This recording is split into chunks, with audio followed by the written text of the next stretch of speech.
Hey guys, I might sound a little weird in this video. I'm not too sure how I will sound, but I have strep throat. I just went to the doctor today and I found out for sure that I have strep throat. And I already predicted that I had it and researched it. Turns out I actually do. I was right. So it's not a nice feeling. It hurts to talk some of the time. It hurts to laugh. It hurts like for really anything. It just hurts. Like to eat or drink. Anything hurts. It hurt a lot more like yesterday and the day before because I've been sick around Saturday or Sunday and it's Wednesday now. So it's hurt for a few days. It's been really bad, but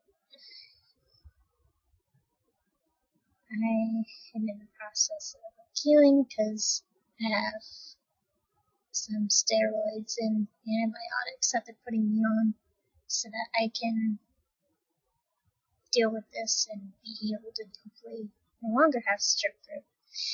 I don't even know how I got it. Like, I know my niece and nephews had it, but I wasn't really around it. So, I don't know. I guess it's just a thing going around somehow. I don't know. I don't know how I got it. I don't understand. But, yeah. I started out with just, like, a regular sore throat. I didn't think much of it. I had, like, a throat lozenge, like, a throat drop. Went about my day. I noticed that, like, I still was having a sore throat, like, no matter what. I could just feel like it was not going to go away. And even when I would fall asleep and wake up, I would hope that my throat isn't sore, but it was. So it's a rude awakening when you have a pain and then you wake up and hope that the pain's gone, but it's not. Yeah, that's me. And basically, I was doing salt water, like washes, like you gargle and you swish the water around with the salt. And that's supposed to help. It didn't really do all that much. I had throat lozenges. I had the Cepacol, I think it is. It's like a throat spray that has a numbing agent, like the Chloraseptic hot drops I had. Whatever it was supposed to help. It does an itty bit of numbing, but I still felt pain. So there's that. Regardless, like even if I just had soup, it was like such a pain to take that down. And I had a ibuprofen. It was literally like this big. It was an itty bitty pill, so tiny. My mom has always struggled taking down pills, like swallowing pills. She can never do it. But she said she always admired that I was able to like take pills no problem, even if it was like a bigger pill, no problem. But that last night I struggled to get down that itty bitty ibuprofen. I told her it was scary because like I didn't know what to expect from it, and I felt it like stuck in my throat. It's like all the pain I felt like right here. I still feel it like right here, and I was like, what am I gonna do? I can't even take that small of a pill, and I'm always able to. And then she shows me the antibiotic pill that she had because my niece and nephews, my sister, she had like stuff, so my mom was like borrowing it. And she shows me an antibiotic. It's like a pill. It's like kind of round, like oval edged. Like it was like this big, like this giant pill. And I was like, there's no way I can take that if I can't even take this. So I ended up not even being able to take that. She gave me some other kind of like syrupy something. Like I can't. I don't know if that was the kind of antibiotic or it was something like medicated that my niece and nephews were supposed to have because my nephews are deathly allergic to penicillin, so it didn't have penicillin in it, but it was something that was supposed to kickstart me feeling better, which I think did help me. It was the nastiest thing I ever had to take. Ever. It was so gross. I gagged. My mom's like, here, go on the porch, like get some air. I was trying so hard not to like spit it back out or anything like that. And Also, like during the past few days, I've been over salivating like a bitch for today. I think because I took that stuff last night and kind of stopped that. But my mom would go in the kitchen and hear me from the bathroom because here's the kitchen, there's the bathroom right across. She's like, "What are you doing?" I'm like, "I'm over salivating." Like, you don't know what over salivating is. It's like you have excess saliva in your mouth. It already doesn't sound cute. It's not. It's gross. It's gross as all hell. But my mouth kept watering and watering and watering, and I'm like at the point where I'm like holding my mouth shut. I'm like, I'm like going to the bathroom to like let it all out. I'm like, it would fill back up every few minutes or so. I had to like keep going in the bathroom over and over and over just because like my mouth would not stop watering. Yes, I had soup. I was doing like the saltwater treatment, the throat drops. I had a baby aspirin I was sucking on because that was supposed to help. I didn't really think that did anything. Like I was doing all this shit. I felt like nothing was working, and then I was like trying to be strong all day, and you're like, oh no, but it's okay. I'm gonna get better, and I'll just distract myself by making hairs on my view and everything. And then by the time my boyfriend finally got to talk to me, I just like broke down. I was like, I've been in pain all day. Like nothing is working. What the hell am I supposed to do? What is this? What do I even have? I think it's strep throat. What if it's worse than strep throat? Like it was bad. It was so bad. My dad even checked my tonsils yesterday because my friend Sierra, she was like, if your like tonsils are whitish, that won't be good. And part of them were white and patchy, and I looked it up even more, and strep throat was like the first thing that came up, so I was like, watch, I'm gonna have strep throat. Like, I have a feeling, I just know in my gut that I'm gonna have strep throat. My mom's like, I think you just have sore throat. I think it's just like a really severe sore throat. I'm like, Mom, I've been on this planet for 23 years. I have sore throat so many times. I never had a sore throat like this. It would have been here years ago if I had a sore throat this bad. But yeah, she, I think she was like a doctor's assistant, and she gave me a throat culture, so she put like 2 big cotton swabs like on my tongue, and I was like, because I have that gag reflex. She got enough, like, so I shouldn't have to go and do it again. And she said, yeah, you have strep throat, so we're not even going to send the throat culture over because we already know what you have. I was like, I told you, Mom. I told you. So, I have, like, the medicines. I don't know which one is which. All of it kind of confuses me. I know there's the amoxicillin and prednisone. But from all what I saw, there were, like, 2 bottles, like, this big, the pink fluid, so it's supposed to be, like, bubble gummy, so it reminds me of, like, Pepto-Bismol, basically. And then I saw steroids, which are itty bitty little pills, like this big, like smaller than the last ones I took. They're like itty bitty. So I took 5 of them, and my mom's like, "You're gonna be feeling good." I was like, "You mean I'm gonna be high?" She's like, "Just gonna feel good." I was like, "Yep." I take that as a yes. I'm gonna be high. So it's like they wanted me to take 6 of those, but to be safe, my mom took 1 out. So she was like, "You're just gonna have 5." And then as the days go by, it's gonna be 4, 3, 2, 1 day. So I have to do that like a time or 2 a day, and then I have to take the other like bubblegummy shit sometimes a day. And this is all supposed to go on for 10 days. So yeah, that's my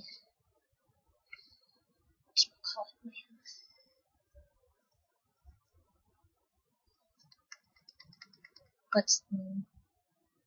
I was just talking about all this, and I lose the name. It's my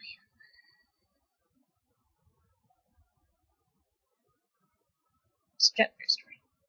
I just completely drew a blank. I was talking about all of this, and I forgot the name. I was trying out this foundation also. I've been dying to get my hands on this. I finally got it. I know that it was gonna be too dark already. Like, I think there was like 12 the 14 shades of this. There was like one other pale one, and then there's this one. I used to be W1 in one of the other foundations for this line of the L'Oreal. So I was like, oh, well, my mom kept comparing. She's like, oh yeah, the other one would probably be darker, even though it was taped, you can't see the product. But from the other ones on the outside that were in the same brand, the same line of the True Match, you know, the little ones that are like this big, she was like, oh, well, let's look at this one, let's look at this one. This one, the W2, looked like it would be better suited for my skin. She's like, oh yeah, okay, get W2. Well, I open it up, and, well, here it is used, because I used this to put it on. But, see how dark that is, and see my face? Like, my hand in this. Two totally, completely different colors, but because I already know they didn't make like a super pale shade, I knew I would have to like make it work anyway. I don't know which one would be better, the N2 I think it was, or the W2, but yeah. So I have this in my possession, I actually have it on. I think it's like a really nice coverage. It's not like full coverage, or it's not quite medium. I think it's like just enough that you feel comfortable. You kind of feel something on your like you feel something on your face. It's not totally lightweight, but it's kind of light still. I didn't use any other concealer. I just have this on, and I have clear powder, because this is the only way I'm going to balance it out at all. To be pale as I am is if I have translucent powder. So that's all over my face. But yeah, I like it so far. I did have to touch up once, but it's almost 5 p.m. and I put it on around 10:30. So 11, 12, 1, 2, 3, 4. It's been on for like 7 hours.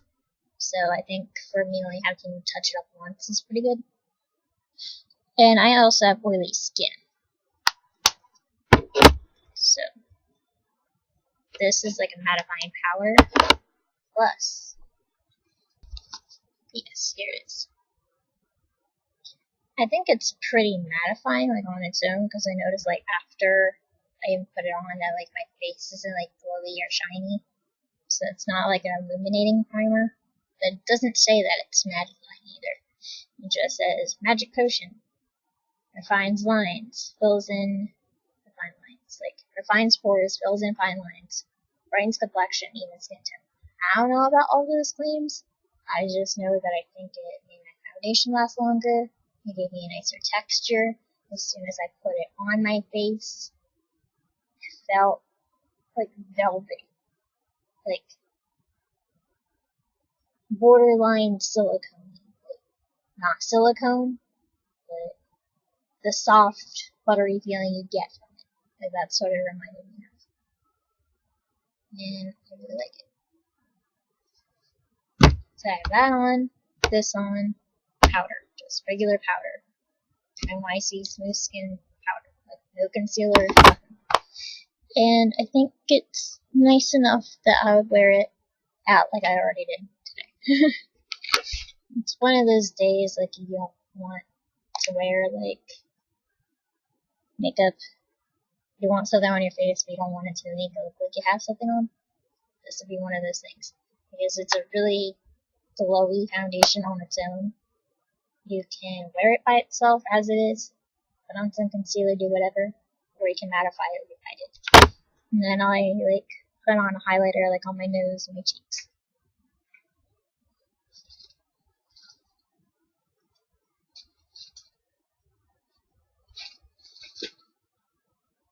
And I also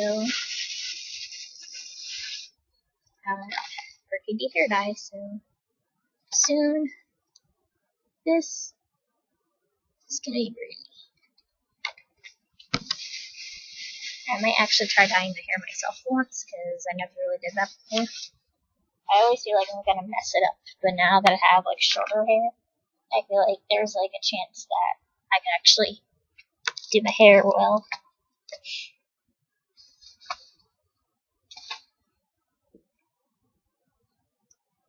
And soon to come, I'm gonna probably do like a little demo slash a little first impression.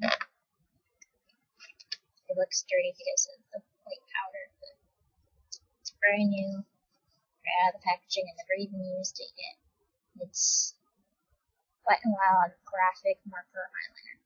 There's a blue shade, and there was a black shade. And I never really had blue eyeliner. I only saw these two colors. So it was like, blue is supposed to look really nice on brown eyes, and black, I just want to test how it is in black. So. Also, we had like a coupon or something, and I believe it was in the mail, and we got this for Rite Aid, so this would have been like $18 or so, 16, something around there, but with the discount we got, it was like $10. So for the price for the one foundation, I got a foundation and 2 eyeliners. So try go to Rite Aid if you have Rite Aid near you, or you look out for like any Target, Walmart. Look out to see if you can get this cheaper than it is. Would I ever purchase it? I don't know, because I only used it once. I really do like the way it looks on my skin, but there's not even a whole fluid ounce in here, because literally it's just a sponge filled with foundation. Like, that's all you're really paying for. Plus, like, their packaging and their name. Like, I've seen DIY, like, foundations of cushions, because the cushion foundation thing really, like, originated and was popular in Asia. But us over here, we want everything that, like, they have, so, you know, what can we do? I'll have to test this out a little bit more before I tell you if I recommend it. I think if you have combination oily skin, give it a try with a powder. If you have dry skin, I think you'll really like it because it's gonna like hydrate your skin. So, I don't know. It's not my skin tone. Like I said, I have to put on pale powder. But then again, with any drugstore foundation that isn't pale, I kind of compensate anyway. I try to make it work. I'm like sacrificing my beautiful powder for this foundation, but I don't mind doing it because I'm pale, I'm ghostly, I'm not going to conform to society, I'm not going to go and get a tan just so I can be ivory in like every brand. I'm going to stay Casper pale, it's just how I am. So, that was like my update on as to why I'm not making anything, as to why I'm not here, as to why if I sound funny at all in this video or anything, that's because of my throat. And you guys get to see how I've been doing my makeup. And I'll see you guys later. And